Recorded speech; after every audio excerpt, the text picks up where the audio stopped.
I've got to ask you this as well. Okay, there's a little bit of bias here. What is your most favorite sport to work with and why?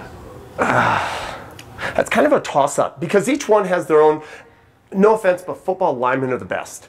And I know this might irritate some people, but they're usually the chubby kid that, the big kid walking around, maybe a little bit goofy. They're not going to get the recognition that the quarterback is or the running back. So linemen as a whole are just those fun kids that work hard.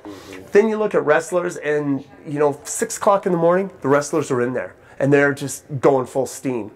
So that one's, I think I'd have to go with those. Those two sports. The grinder, the work hard. Yeah, they're not the pretty boy strutting around school that they get all the glory. They're just the kind of the hard-nosed kid that walks around.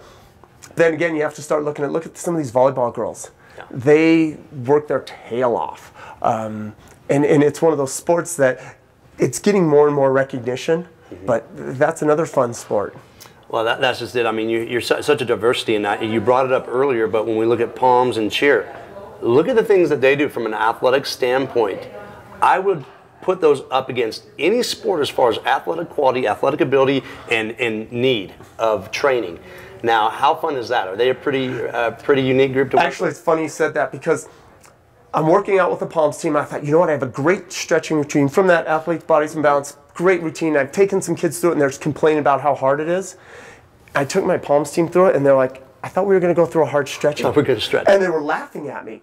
And I'm trying to take them through this routine, and everything we were doing, they were like, you mean this? And they did it all perfect. Right. And so they're kind of like, oh, okay, ladies, that's my fault. I'll figure out how to, get a better workout for you next time. Oh, I'm sure they put a majority of the athletes to shame with their flexibility and their stability and their balance. Oh, and their range of motion, yes. Yeah.